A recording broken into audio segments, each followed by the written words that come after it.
Hi, I'm White Oak. Did you know that my relatives helped America win its independence from England? Way back in the 1700s, the bottoms or hulls of ships were made from wood. The American colonists seasoned and used my wood for their ships. That's because when I'm older, my wood is watertight and very durable.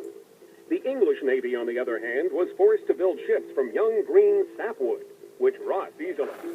By the time the English sailed all the way across the Atlantic Ocean, the bottoms of their ships were so rotten that the colonial Navy could sink them easily.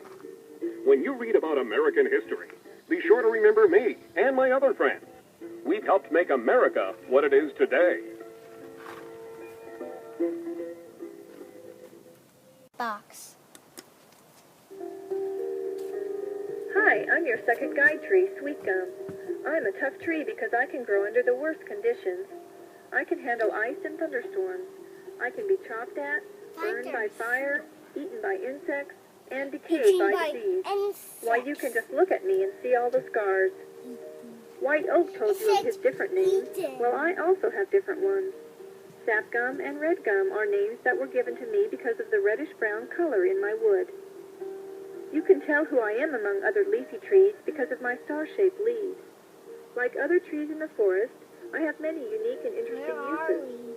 In pioneer days, gum was taken from my trunk by peeling off my bark and scraping the sticky residue. This gum was used as medicine as well as for chewing. Today, I am a leading furniture wood used for cabinet work, boxes, and barrels. After cutting my wood, the boards must be handled carefully, because if I'm not dried properly, I'll bend in such odd shapes that no one can use me.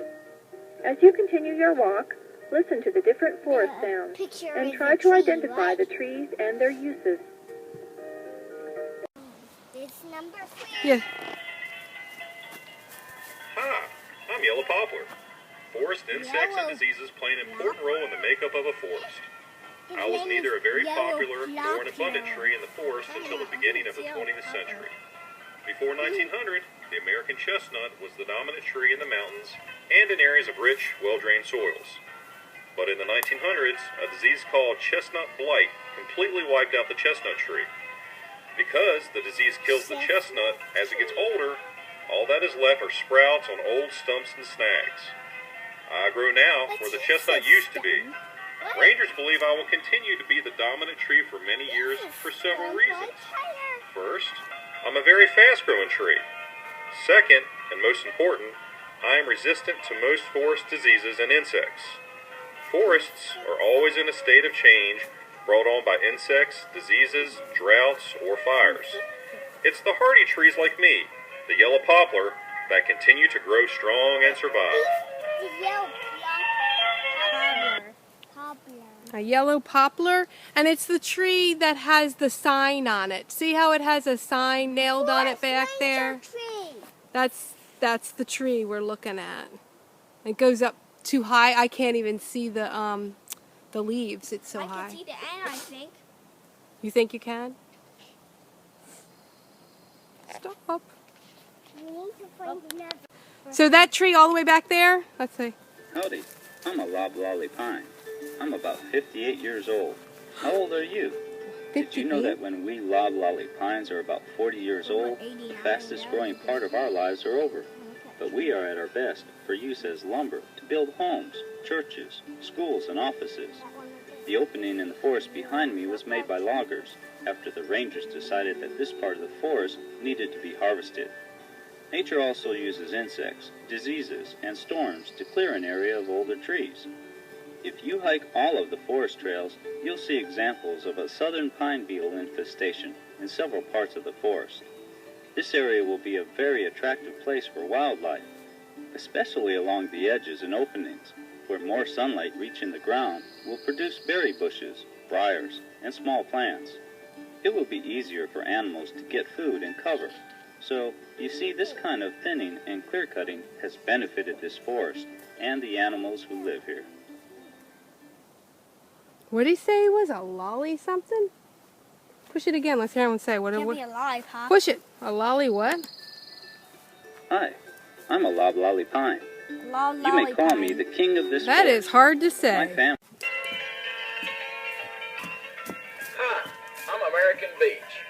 call me by my scientific name, Vegas grandifolia. I'm a tree of many uses, both interesting and historical. Native Americans used to take a handful of my fresh bark that had been steeped in 1 or 2 cups of water to treat skin rashes, especially those caused by poison ivy. My leaves were considered a vegetable in the South, and some Native Americans ate my buds. The early pioneers would make a concoction of my fresh or dried leaves to apply to burns or even frostbites. They looked for me when they first settled America because I grew in rich, fertile land that they considered good for farming. My nuts, which ripen in the fall, are sweet and quite edible. They can also be roasted and used as a coffee substitute.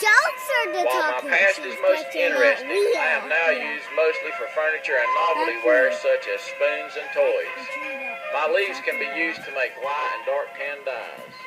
I hope you'll come back to visit me soon. I wonder if he's a new tree, huh?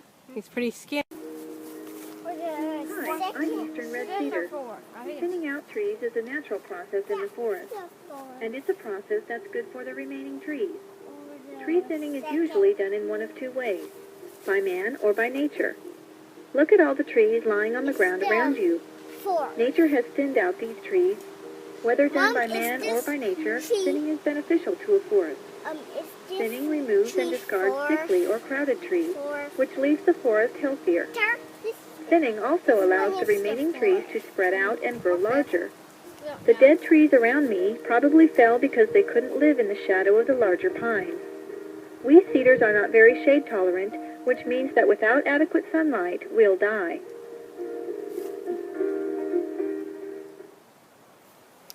And there's that skinny little tree. Look at it. See what they're saying? That little tree that's a cedar has a hard time when there's big trees around it. Is she going to say something? Push it hard. Hello there. I'm Atlantic white cedar, also known as southern white cedar, swamp cedar, and boat cedar. I usually grow in wet, peaty, acidic soils, forming pure stands in swamps.